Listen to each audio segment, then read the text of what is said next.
A huge thank you to patron Hal Glotke for suggesting today's video topic. If you want to suggest a topic for next Wednesday's Name Explain video, all you have to do is support Name Explain on Patreon for just $1 a month. Find out more by visiting patreon.com/Name Explain, which will be linked down below. Anyway, prefixes are word forming elements we apply to pre-established words to give them a new meaning. English is full of different prefixes we hear and say on a regular basis. Take the non-prefix for example, meaning not or isn't. We can add it to the start of a word like negotiable to create non-negotiable, which means, you guessed it, something isn't negotiable. We also have the co-prefix, which means together, like co-author means something was written by multiple people together. Prefixes are one of those things many of us are taught about from an early age and are easily understandable. They are ingrained into us as most people can spot a prefix from a mile away, including myself, but that shouldn't be too surprising as I spend an awful lot of time looking at words. I for sure know my cons from my pre's and my hypers from my antis, yet it turns out there's been a prefix under my nose this entire time. It appears in so many words of varying meaning, and I've never noticed that all these words have that same prefix and that they may actually be related to one another. This being the prefix of kata. In a vacuum, kata might sound somewhat alien, and for many of us its meaning when isolated is hard to decipher. A prefix like non in example is easy to deduce in its meaning, as it already sounds a lot like words such as no and not. Kata's meaning meanwhile is hard to figure out on its own. Looking into words that contain this prefix doesn't particularly help either. Despite there being so many words that use this prefix, many are seriously disconnected from one another and make it hard for us to find a link between them, which would explain why they all use this weird little prefix.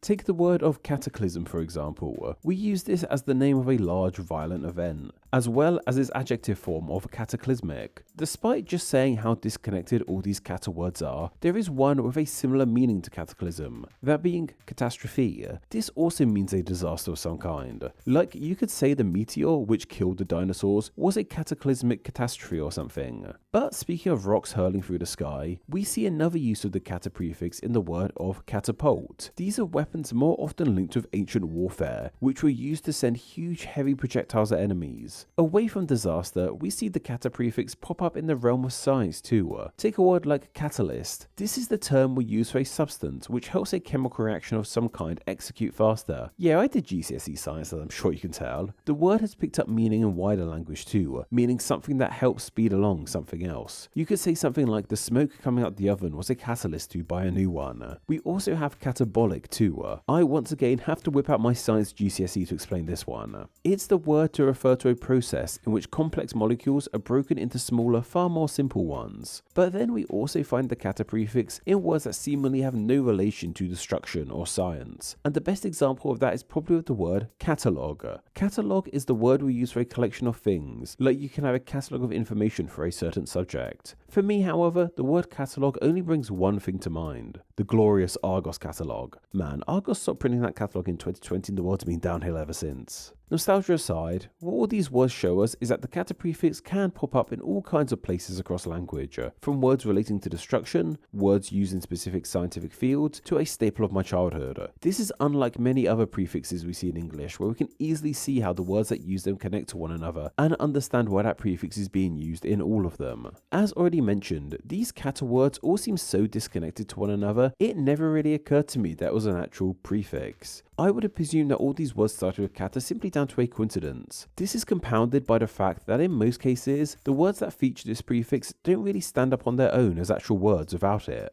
Like we never really just hear of a polt or clism. My presumption in all of this is completely wrong however. Kata is a prefix in the same way all other prefixes are, and it does have one specific meaning which ties all these words together. We have the ancient Greeks to thank for this weird prefix, as its ultimate origins are in their tongue. Initially it was spelled with a K, being kata. It was the Romans and their Latin tongue which adapted it into the form we see it in today, though many other languages do stick with the K spelling. For example, catapult in German is spelled the exact same way in English, but with a K instead of a C. Regardless of which letter it starts with, this prefix has the same meaning, with it simply meaning down or downwards. And once you understand this prefix's meaning, all the words that use it make a boatload more sense, especially if you look into their actual etymologies. Let's go back to those example words we shared earlier.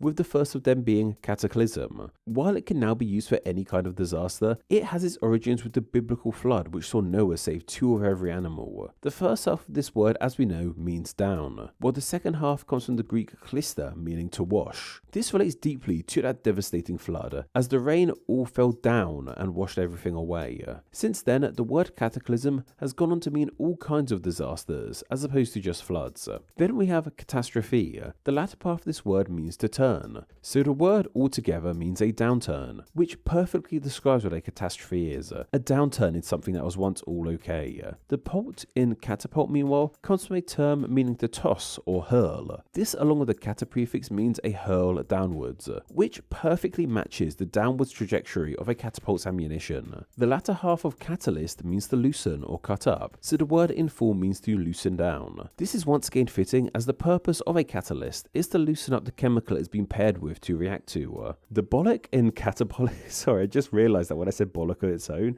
it sounds like a word we use here in the UK to mean a pro part of the body, shall we say. That just made me laugh on the spot, but let's try that again. Anyway, the bollock in catabolic, on the other hand, means to throw. Throwing down is a term we hear in more modern times, and it's slang to have a fight. So what exactly does a word linked with breaking down molecules have to do with throwing down? Oh, I just realised as I was saying it, these molecules are being broken or thrown down. That makes sense, I suppose. Then what about catalogue? What has a glorious book full of jewellery, huge TVs, and Beast Wars got anything to do with going down? Well, despite my cherished memories, the word catalogue predates Argos quite a bit, with the latter half of the word meaning to count or collect. This means catalogue really means to collect down, which seems odd at first, but it does add up. Catalogues are large collections of information or stock, where everything is accounted for, aka written down. This word uses down in a way more metaphorical way, to imply something is complete and all collected. These words, which range widely in their meaning, are somehow all connected by that single prefix of kata, and honestly my mind has been well and truly blown by this. They all connect together like red string on a corkboard. What's interesting is that the kata prefix has even spawned some variations too, like the kaf prefix in example. This is just an alternative version of kata and means the exact same thing. We see it used in words like catheter, with the latter half of the word meaning to send.